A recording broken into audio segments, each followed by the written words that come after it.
After they're getting their new head coach in place, the New Orleans Saints must get Kellen Moore the right coordinators in order to change everything for 2025. We got all that and a little bit of lagniappe for you on today's episode of Locked On Saints.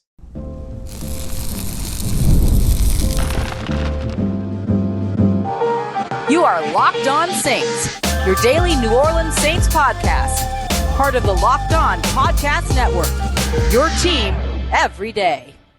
What is good, Who Dat Nation and Who Dat family? I am your host, your friend, Ross Jackson, New Orleans native, your New Orleans Saints expert and credentialed member of the media covering those New Orleans Saints as a Saints beat writer over at LouisianaSports.net and Saints analyst with WWL TV. And on today's episode of Locked On Saints, we're taking a look at continuing to build the trenches for the New Orleans Saints. 3 defensive tackles the New Orleans Saints should pursue this offseason. And we're going to lead everything off on today's bonus episode, taking a look at the coordinator hires that are on the way for New Orleans, the favorites, those are interviewing, and how those hires could change everything for 2025. We appreciate you very much as always, whether it's your first time or your next time. We thank you for being here with us this time, making us your first listen, and for being an everydayer here on the show, which is a proud part of the Locked On Podcast Network, your team every day. It's really easy to feel the excitement around New Orleans right now after the New Orleans Saints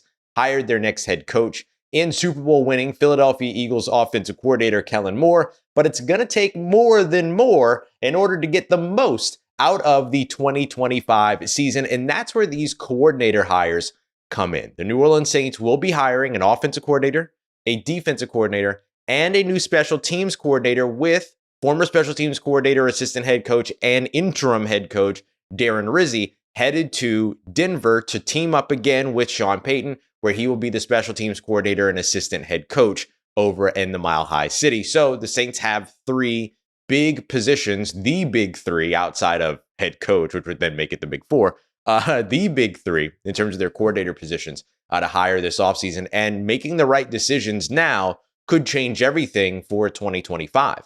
I'm somebody that doesn't have high expectations for the New Orleans Saints in 2025. I look at 2025 as kind of a recalibration, culture building type of season. Get your culture right, get the players that you want in the building, find out who's a part of what you're wanting to do for the future, find out who's not, and then make a lot of changes in 2026 with an eye on competing. Now, of course, the public line will always be that every team is out there competing, and good, it should be. And I think even within building a culture and all these other pieces, you are trying to compete because that's your quickest way to build a culture is, well, winning games or at least being in position to win those games. But I do think that if the Saints get the right 3 coordinators in the building, that offensive coordinator, defensive coordinator, and special teams coordinator, that they have a better chance at competing right away than they would if they're bringing in people that kind of hold a position for a year and then move on for a season and things like that. So let's go over what's going on at each of these coordinator spots so far and what to expect. But that's why I think that these coordinator position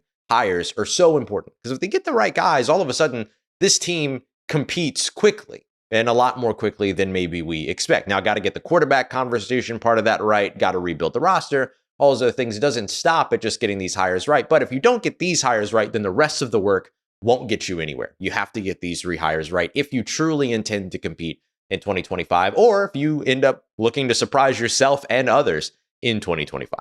So let's start off with defensive coordinator. I've mentioned before that defensive coordinator is the most important hire for New Orleans Saints new head coach Kellen Moore. The favorite in the conversation is still Brandon Staley as the former Los Angeles Chargers head coach who had previously hired Kellen Moore, spent the 2024 season as the assistant head coach in San Francisco. His 1 year as a sole defensive coordinator was phenomenal with the Los Angeles Rams, number 1 total defense, number 1 scoring defense, number 1 passing defense, and then a top 5 rushing defense.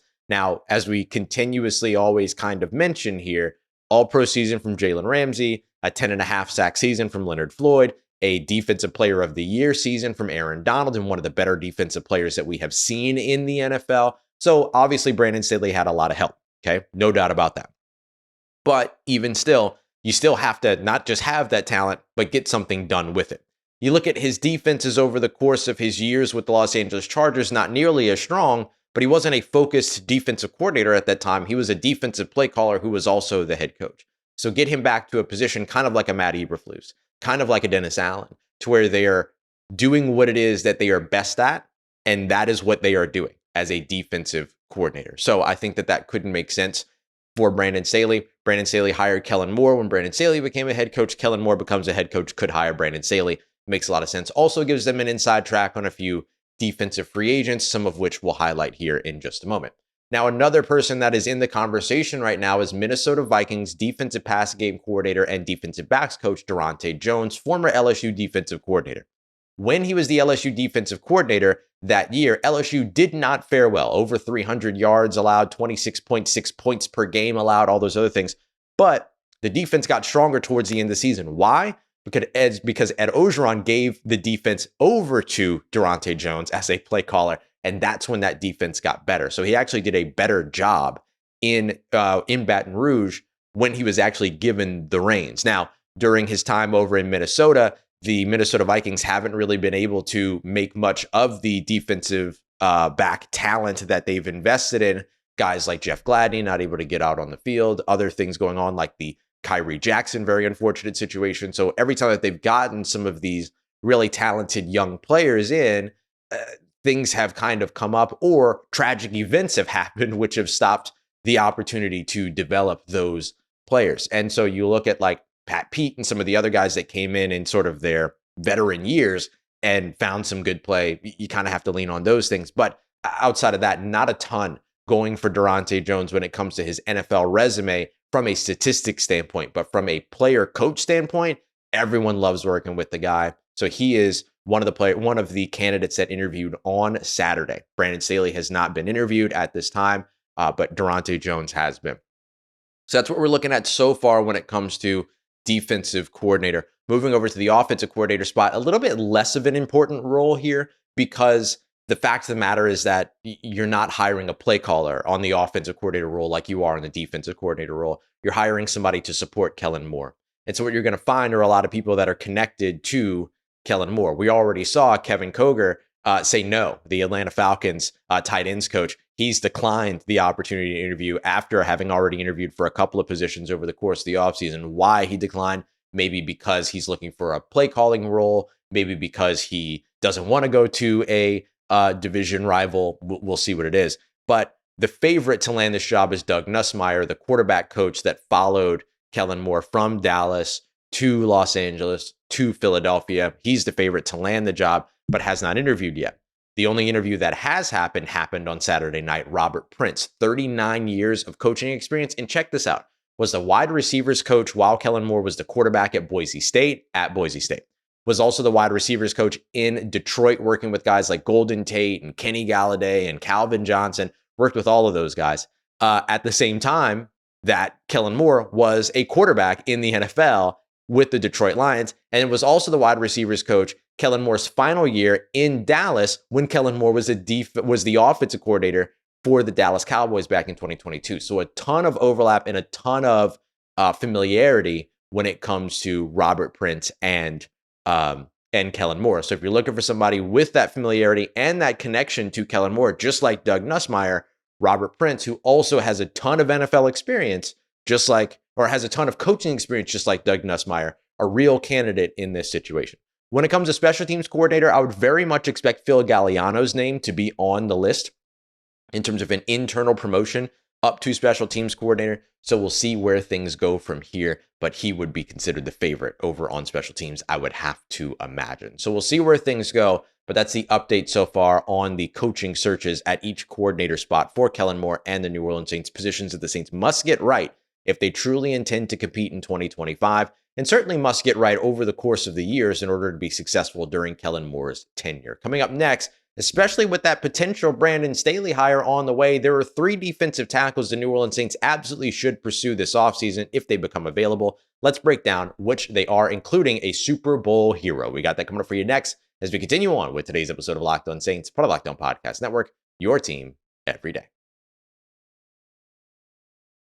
Today's episode of Locked On Saints brought to you by our friends over at FanDuel, America's #1 sportsbook. The NBA season continues here through the All-Star break. And don't worry, you can even get in on the action during All-Star Weekend. You got the OGs versus the Rising Stars. Team Shaq favored 6.5 points up against Team Candace. I actually kind of like the upset on that one. So if you want to get in on that or take a heavy favorite in NCAA basketball, you can dive into a bunch of other things as well. Hopefully you got to enjoy some Team Canada versus Team USA hockey fights, basically is all that was last night. There's a ton for you to check out over at FanDuel today. And if you're a new customer, it gets even better. New customers can get $150 in bonus bets if your first $5 bet wins. All you got to do is head over to FanDuel.com to get started. That's FanDuel.com for your chance at $150 in bonus bets. Bet with FanDuel, America's #1 sportsbook and the official sports betting partners of the NBA. Let's get it, Who Dat Nation. The New Orleans Saints desperately need to rebuild their defensive line here over the course of the next few years. And 2025, especially if they hire Brandon Staley, will give them enough connections to this 2025 draft class that there are some big-time free agents that the Saints could have a little bit of a foot in the door on when it comes to the defensive tackle position in particular, where the Saints need the most help along their defensive interior. I've said before, I wouldn't be surprised if the only two players that are currently on the New Orleans Saints defensive line roster today that will be on the roster in 2026, I wouldn't be surprised if the only two names to make it there are Brian Brzee, the former first-round pick, as well as Carl Granderson, who is, on a longer-term contract or has gotten a couple of extra contracts after his undrafted rookie deal was over. So you have a lot of opportunity here to continue to rebuild that defensive line. So the Saints could start as soon as this offseason. And so I want to start off with the #1 guy that will be kind of #1 on every team's list when it comes to this position, along with maybe Osa Odigizua out of Dallas, is going to be the Super Bowl hero, Milton Williams, out of the Philadelphia Eagles. Had a monster 2024 season with a total of 5 sacks. Also had 7 tackles for a loss as well. Was just a disruptive piece all over that Philadelphia Eagles defense. And then, of course, solidified his name on everybody's radar with a fantastic Super Bowl performance. 2 sacks, 2 tackles for a loss, an extra hit on the quarterback, a fumble forced and fumble recovered. Got fined $14,000 for dunking the football on the goalpost. And honestly, good for you, Milton. Like, you deserve that. That's fine. That's fine. You'll take that. So now he comes out of a rookie deal and is looking for a big time pay raise. We're talking about a guy now, Milton Williams, who could be an $18 to $21 million per year contract kind of guy when it comes to this player in free agency. He said during the Super Bowl parade that Philadelphia was where he wants to be, but that he's also looking for a pay raise in the right situation in free agency. So Milton Williams doesn't have the defensive connection to New Orleans, depending upon how they fill out their position, the rest of their position group and all that other stuff, those position coaches, which they won't do until a defensive coordinator is hired. But he's got a little bit of a connection with Kellen Moore, I'm sure.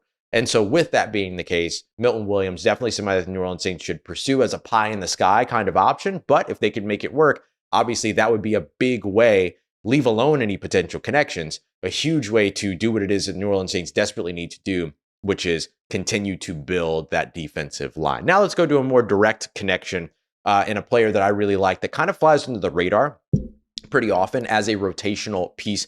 Spent last year with the Tennessee Titans, but was with Brandon Staley, both with the Rams and with the Chargers. We're talking about defensive tackle Sebastian Joseph Day, 6'4", 310 pounds, does well in the run game, also does well as a pass rusher. Spent last year with the Tennessee Titans, where he totaled 3 tackles for a loss, as well as 2.5 sacks. Remember, we're talking about interior defensive linemen here, so you're not going to get a lot of the Brian Brzee numbers of 7.5 sacks, 8.5 sacks, things like that. That's a special season put together. But what I really like about Sebastian Joseph Day is that he's a quintessential nose tackle type as well, right? He's somebody that can move all over the place, can play D-end in 3-4 type stuff, can play nose tackle in 3-4 looks, can play 1 tech and 3 tech. Just the versatility that you get from him is something that would be really tough to pass up.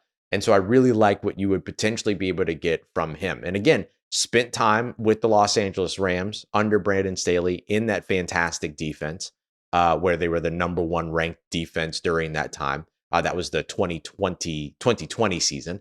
So during that time and in that season, he was there. Then he spent one more year with the Rams before before his contract was up effectively, going and joining Brandon Staley in Los Angeles for basically 1 year and a bunch of change. Spent 14 games with the Los Angeles Chargers in 2023 before he was waived and then moved over to San Francisco. So during the time with the Chargers, though, 3 sacks. He also had 3 tackles for a loss and 11 hits on the quarterback in that season where he only appeared in 14 games for the Chargers. The year before that, 3 sacks, 3 tackles for a loss, 11 quarterback hits. So literally, like, 2023 was a fantastic year for him with Brandon Staley.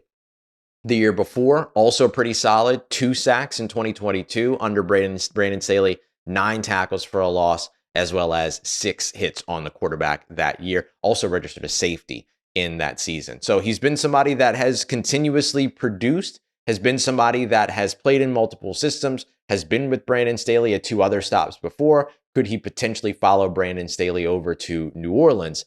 His market value, according to SpotRack, is set at around $4.5 million per year. So you're looking at like a 2-year, $9 million+ contract. I think you can certainly swing that if you're the New Orleans Saints. And then finally, a player that really doesn't have any connection to either one of these guys, but is just simply exactly what the New Orleans Saints are looking for and would fit a 3-4 system if the New Orleans Saints were to go that way. And it's Teair Tart. Teair Tart is, for me, one of the most underrated defensive tackles in the NFL. I'm not trying to say that he's an all-pro or a Pro Bowler or anything like that, but he is just one of those dudes that changes the numbers on the interior to create those one-on-one opportunities over on the outside. And that's huge for a player like that. So spent last year with the Chargers, but of course that doesn't include any type of overlap at all with Brandon Staley.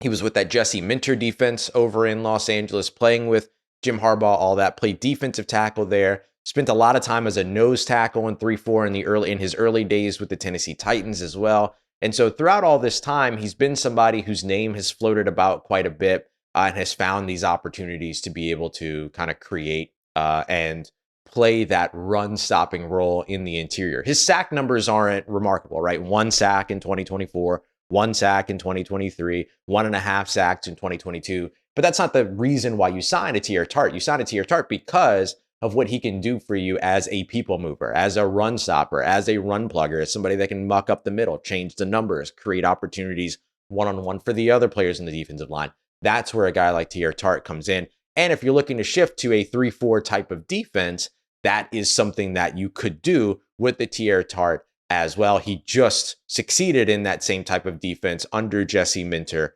over with the Los Angeles Chargers. 6'2", 315 pounds, effectively the size you're looking for. Could you go and find a guy that's 320, 330 pounds? Yes, you could do that in the draft as well, though. Teair Tart's been in the NFL long enough that he could be somebody that ends up serving as a mentor to one of those young guys, a Deion Walker or I almost said a Jordan Prather, but that's the wide receiver. But Jordan Phillips out of Maryland. Lots of different options for you at the position. And so being able to have kind of these veteran presences, especially if like Colin Saunders sticks around and stuff like that, having those veteran presences around for the young guys does make a lot of sense. But Teair Tart is kind of exactly what it is that the New Orleans Saints need, even though he's not necessarily somebody that is going to be looked at as, somebody with connections to Staley or connections to Moore. He's just somebody that fits the scheme. And PFF has his contract estimated or projected at a 1-year, $2.5 million contract. Great. Come on down. Come to New Orleans. Like, that's an easy one for you for sure. Really, really good against the run and against the pass when it comes to creating those opportunities for others in the passing game, even though he doesn't have the sack numbers. 28 years old by the time that the season begins. Yeah, that's a guy that's worth investing in. All right, y'all, coming up in tomorrow's episode, it's Mock Draft Monday. So we're going to start with building the trenches and keep this theme going in the early picks of a mock draft. We've looked at why you don't need to invest early when it comes to the trenches because of how good the free agency pool is. But let's take a look at what happens if the New Orleans Saints did decide to do that. That's coming up in tomorrow's episode. We appreciate you very much, as always, for making us a part of your day, part of your routine, for saying yes to me on the show. If you see me, please say hi. If you need anything else around your New Orleans Saints in between these episodes, make sure you follow me on your favorite social media at Ross Jackson, NOLA. Hit me up. Let me know how the family's doing. Let me know how you living. Let me know how you momming them. Trust Who Dat Nation. I'll holla at you.